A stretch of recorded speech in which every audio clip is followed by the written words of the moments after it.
اللہ رب العزت نے ارشاد فرمایا توبوا الی اللہ جمیعا ایھا المؤمنون لعلکم تفلحون۔ اے ایمان والو، اللہ رب العزت کی طرف اور رجوع کرو، توبہ و استغفار کرو اپنے گناہوں سے۔ ایھا المؤمن لعلکم تفلحون، تاکہ تم نجات پاؤ، کامیابی پاؤ۔ دوسری جگہ بھی اللہ رب العزت نے ارشاد فرمایا یا ایھا الذین آمنوا توبوا الی اللہ توبۃ نصوحا۔ اے ایمان والو، اللہ سے توبہ کرو مگر توبۃ نصوحا، سچی توبہ کرو۔ قرآن پاک کے اندر اللہ نے اپنے بندوں کو توبہ کرنے کا بھی حکم دیا۔ جب انسان سے گناہ ہو جائے اور اللہ سے معافی مانگ لے تو اللہ رب العزت ضرور بالضرور اسے معاف کر دیتے ہیں، اور وہ ذات ہی ایسی غفور الرحیم ہے جو معاف کرنے والی ہی ہے۔ جس ذات کا نام ہی غفور الرحیم ہے، رحمان ہے، رحیم ہے، کریم ہے، وہ اللہ ہے جو اپنے بندوں کے گناہوں پہ پردہ بھی کرتے ہیں اور اپنے بندوں کے گناہوں کو معاف بھی کرتے ہیں۔ اس لیے کہ اللہ رب العزت اگر پردہ نہ کرے، وہ حال اور احوال سارے لوگوں کے سامنے آ جائیں تو انسان کا اپنوں کے سامنے چلنا بھی مشکل ہو جائے گا۔ اگر اللہ پردہ نہ کرے ہمارے اعمال، ہمارے کردار پہ، تو اپنوں کے سامنے بھی نظریں ملانا، چلنا انسان کے لیے مشکل ہو جائے گا۔ اور جو اللہ پردہ بھی کرتے ہیں وہ اللہ معاف بھی کرتے ہیں۔ اس لیے بندے کو ہر وقت جو ہے وہ اپنے اللہ کی طرف جو ہے وہ رجوع کرنا ہے، اللہ کی طرف متوجہ ہونا ہے اور اپنے گناہوں سے بار بار اسے معافی مانگنی ہے۔ کائنات کے پیغمبر صلی اللہ علیہ وسلم، دو جہاں کے بادشاہ، جن کے لیے اللہ نے زمین و آسمان پوری کائنات کو پیدا فرمایا، اپنی خدائی کو ظاہر کیا، سیدنا محمد عربی صلی اللہ تعالی علیہ وسلم کی مبارک اور مقدس ذات، اور اللہ کے نبی صلی اللہ تعالی علیہ وسلم بھی خود ارشاد فرماتے ہیں کہ یا ایھا الناس، اے لوگو، توبوا الی اللہ، اللہ سے توبہ کرو۔ میں بھی دن میں 100 مرتبہ اللہ سے توبہ کرتا ہوں۔ سیدنا محمد عربی صلی اللہ علیہ وسلم کی مبارک ذات جو گناہوں سے پاک ہیں، گناہوں کا خیال بھی نہیں ہم سوچ سکتے ہیں، نعوذ باللہ من ذالک، مقدس ذات، اعلیٰ ذات، افضل ذات، تمام انبیاء سے افضل بعد از خدا، سیدنا محمد عربی صلی اللہ علیہ وسلم کی ذات۔ وہ بھی کیا فرمان ہے اپنے امت کو، لوگوں کو، یا ایھا الناس توبوا الی اللہ، اے لوگوں اللہ سے توبہ کرو، اس لیے کہ میں بھی دن میں اللہ کے سامنے 100 مرتبہ توبہ کرتا ہوں۔ یہ سکھا دیا امت کو کہ وہ ذات مقدس جو گناہوں سے بالکل پاک ہے اور تب بھی اللہ سے توبہ کرتے ہیں۔ اس لیے انسان کوئی اچھا عمل کرے تب بھی توبہ کرنی ہے، نیک اعمال کرے تب بھی توبہ کرنی ہے۔ اب ہم کہیں گے گناہوں پہ جو توبہ تو ہم کرتے، نیک اعمال پہ کیسی توبہ کرنی ہے؟ گناہوں پہ تو گناہ سرزور ہو جائے تو انسان توبہ کرتا ہے، مگر نیک اعمال کے بعد کیسی توبہ کرنی ہے؟ نیک اعمال کے بعد کیوں توبہ کرنی ہے؟ تو یہ ہمارے سامنے دن میں 5 مرتبہ یہ بات دہرائی جاتی ہے، دن میں 5 مرتبہ اسی بات کو دہرایا جاتا ہے کہ جب ہم اللہ کے پاک مقدس گھر میں آ کے اللہ کے سامنے سربہ سجود ہوتے ہیں، نماز پڑھتے ہیں، اور نماز پڑھنے کے بعد جب ہم سلام پھیرتے ہیں، دونوں طرف جب سلام پھیر لیتے ہیں تو کیا کہتے ہیں پھر بعد میں؟ استغفر اللہ استغفر اللہ استغفر اللہ تعالی ربی من کل ذنب واتوب الیہ وصلاۃ اللہ۔ بھائی ابھی تو نیک عمل کیا تھا، نماز پڑھی، قرآن پاک کی تلاوت ہوئی، رکوع ہوا، سجدہ ہوا، اللہ کی تسبیحات بیان ہوئی، اور سلام پھیرنے کے بعد توبہ۔ تو فرمایا گیا کہ جس طرح ہمیں نماز پڑھنی چاہیے تھی، جس طرح تسبیح کرنی چاہیے تھی، جس طرح رکوع کرنا چاہیے تھا، جس طرح تلاوت کرنی چاہیے تھی، اس طریقے سے ادا نہیں کر پائے ہیں، اس لیے ہم اس پہ توبہ کرتے ہیں، اللہ معاف کرتے ہیں۔ اب نیک اعمال کے اندر بھی انسان کو جو نیک اعمال جس انداز سے کرنا چاہیے تھا اس انداز سے تو کر نہیں پاتے ہیں، اس لیے انسان کہتا ہے اللہ مجھے معاف کر دے، میں توبہ چاہتا ہوں، معافی چاہتا ہوں آپ سے کہ جس طرح تیرا حق تھا اس طریقے سے میں ادا نہیں کر سکا، جس طرح تجھے پہچاننے کا حق تھا، عبادت کرنے کا حق تھا، شکر کرنے کا حق تھا، وہ اس طریقے سے اس انداز سے نہیں کر سکا۔ آج کے اس موضوع کے اندر حالانکہ گزشتہ جمعہ کے مبارک فضائل بیان ہوئے کہ جمعہ کے دن ہمیں کیا کیا کرنا چاہیے، کیا نہیں کرنا چاہیے، کیسے کس وقت میں آنا چاہیے، کن کن چیزوں کا اہتمام کرنا چاہیے، مگر ایک چیز اور انسان کو یاد دلاتی ہے، جب اللہ کی طرف سے کوئی مصیبت، کوئی تکلیف آتی ہے تو انسان کو اسی کی طرف متوجہ بھی ہونا ہے، نجات بھی وہی ذات دلانے والے ہیں۔ خیر و شر کا مالک صرف حضرت اللہ جل شانہ ہے، خیرہ و شرہ من اللہ تعالی، یہ سب اللہ ہی کی طرف سے ہے۔ کسی کو کوئی پریشانی ہے، کوئی بیماری کے اندر ہے، کوئی مصیبت کے اندر ہے، کوئی کسی تکلیف کے اندر ہے تو یہ اللہ کی طرف سے ہے، کوئی آرام کے اندر ہے، کوئی سکون کے اندر ہے، وہ بھی اللہ کی طرف سے ہی ہے۔ اس لیے کہ چند دنوں سے جو ہمارے سامنے موسمی حالات اور موسمی حالات کی جو تباہ کاریاں سامنے آ رہی ہیں، ہر ضلع، ہر علاقے سے، تو یہ انسان کے لیے پریشان کن بھی ہیں اور رجوع الی اللہ بھی ہیں۔ پہلا زمانہ ایک اور تھا کہ اگر کہیں اس طریقے کے معاملات ہمارے سامنے آئیں تو زیادہ سے زیادہ ریڈیو کے طور پہ ہم سن لیتے تھے کہ بھائی فلانی جگہ اس طریقے کا مسئلہ ہوا ہے، اس طریقے کا حادثہ ہوا، اس طریقے کی بارشیں ہوئی، اس طریقے کے سیلاب آئے، مگر آنکھوں سے نہیں دیکھ پاتے تھے۔ مگر آج کل کا دور ایک ایسا عجیب غریب دور ہے کہ جو ہر انسان اپنے گھر کے اندر بیٹھا، چاہے وہ چھوٹا ہے یا بڑا ہے، مرد ہے یا عورت ہے، جوان ہے یا بوڑھا ہے، اپنے موبائل پہ ہر ایک جگہ کی حالات اپنی آنکھوں سے دیکھ رہا ہے کہ فلانی جگہ اتنا سیلاب ہے، میں دیکھ رہا تھا جانور پانی میں بہہ رہے تھے، میں دیکھ رہا تھا انسان زندے زمین تلے دھب رہے تھے، میں دیکھ رہا تھا اپنی آنکھوں سے مکان کے ملبے کس طریقے سے گر رہے تھے۔ اب تو اپنی آنکھوں سے انسان مشاہدہ کر رہا ہے۔ اس وقت تو کبھی دور سے کوئی خبر آ جایا کرتی تھی، اب تو ہر ایک انسان اپنے آنکھوں سے دیکھتا ہے کہ حالات کیسے ہیں۔ تو اللہ کے نبی صلی اللہ تعالی علیہ وسلم کا مبارک ارشاد ہے کہ میری امت کے اندر کچھ ایسی چیزیں جب آنا شروع ہو جائیں گی، ان کا ایجاد ہونا شروع ہو جائے گا، تو فرمایا کہ پھر اللہ کی طرف سے آسمان سے اس طریقے سے عذاب اور طرح طرح کی آزمائشیں نازل ہونا شروع ہو جائیں گی کہ جس طرح کے انسان کے ہاتھ میں تسبیح ہو اور تسبیح کا دھاگا اچانک ٹوٹ جائے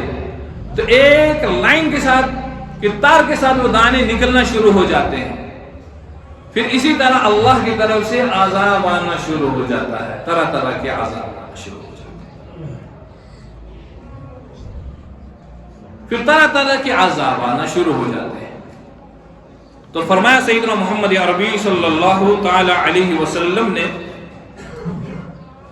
وہ 15 ایسی چیزیں ہیں جن کی وجہ سے عذاب آنا کہ اللہ کی طرف سے آندھی، طوفان، بجلیوں کا آنا، زلزلوں کا ہونا، زمین کا دس جانا یہ ممکن ہے۔ یہ سیدنا محمد عربی صلی اللہ تعالی علیہ وسلم نے 1450 سال پہلے ارشاد فرمایا تھا۔ فرمایا کہ اس وقت جب ان پہ مصیبت آئے گی تو وہ سب سے پہلی علامت کیا ہوگی؟ جو ملک کا بادشاہ، حکمران جو بھی ہوگا، سب سے پہلے مال غنیمت کے اندر خیانت کرنا شروع کر دے گا۔ مال غنیمت کے اندر خیانت کا کیا مطلب ہے؟ سیدنا محمد عربی صلی اللہ تعالی علیہ وسلم کے دور اقدس کے اندر جنگیں لڑی جاتی تھی، اور ان جنگوں کے اندر جو مال صحابہ کی بعد رضوان اللہ علیہم اجمعین کے قبضے میں آ جاتا تھا اسے مالی غنیمت کہتے تھے۔ وہ مال کھانا سب کے لیے جائز تھا، مگر تب کہ جب سب مال کو جمع کر کے ساروں میں تقسیم کیا جائے۔ سیدنا محمد عربی صلی اللہ علیہ وسلم خیبر کے موقع سے غالباً واپس آ رہے تھے، تو دیکھا کہ ایک غلام اللہ کے نبی صلی اللہ علیہ وسلم کی سواری ایک جگہ رکی، تو ان کی کجاو یعنی جس پہ جانور پہ وہ رکھی تھی اس کو وہ ٹھیک کر رہے تھے۔ اچانک ایک تیر آیا اور اس غلام کو لگا وہ ہلاک ہو گیا اسی جگہ۔ صحابہ نے کہا کہ جنتی ہے، جنتی ہے، شہید ہو گئے ہیں، جنت مل جائے گی۔ تو اللہ کے نبی صلی اللہ تعالی علیہ وسلم نے منع فرما دیا کہ نہیں، ہم مال غنیمت میں سے اس نے بغیر اجازت کے پہلے ایک چادر اٹھائی تھی، اور اللہ کے نبی صلی اللہ علیہ وسلم فرما رہے ہیں کہ میں اپنی آنکھوں سے دیکھ رہا ہوں اس چادر کو جہنم کی آگ بن کے اس کے جسم کے ساتھ لپٹی ہوئی ہے، وہ جہنم کی آگ بن کے اس کے جسم کے ساتھ لپٹی ہوئی ہے۔ تو سب سے پہلے انسان کے یہ ہوگا کہ اس مال غنیمت کو خیانت کے طور پہ استعمال کیا جائے گا، پھر امانت کے طور پہ جو امانت کسی کے پاس رکھی گئی ہو اس کے اندر بھی طرح طرح کی خیانتیں شروع ہو جائیں گی۔ لوٹ کو سوٹ تو عام ہوگی، کسی کا مال لیا اور ہڑپ کر لیا، بھائی دکاندار کے پاس گئے، مال لیا، بھائی کل پیسے دے دیں گے آپ کو، وہ آئے گی واپس۔ اس نے سمجھ لیا کہ آج مجھے مال مل گیا، میں کامیاب ہو گیا ہوں، آج مفت میں مل گیا، اب اس راستے سے ہی نہیں جاؤں گا، یا گیا تو کبھی ٹال مٹولے کر رہا ہے، کھانے کی غرض ہے، دینے کی نیت نہیں ہے، تو ٹال مٹولے کر کے مال کو ہڑپ کر رہا ہے۔ یہ امانت رکھی تھی کہ بھائی یہ امانت میں آپ سے فلانے وقت پہ لے جاؤں گا، اب جب تک یہ آئے گا تو اس کو امانت ہی کے طور پہ اس کو اپنے پاس رکھنا ہے، اس کو خیانت میں ہرگز استعمال نہیں کرنا ہے۔ اور فرمایا کہ لوگ جو ہے زکوٰۃ کو تاوان سمجھیں گے، ابھی کون دے گا زکوٰۃ، یہ ہمارا اپنا مال ہے، کون نکالے گا، کون دے گا، اس کو دینا بھی بڑا مشکل سمجھا جائے گا۔ زکوٰۃ ادا کرنے والے بہت کم لوگ ہوں گے، اس لیے فرمایا کہ یہ اس کے لیے اس وقت جو ہے یہ اللہ کی طرف سے عذاب آنے کا وقت ہوگا۔ اور شوہر یعنی خاوند،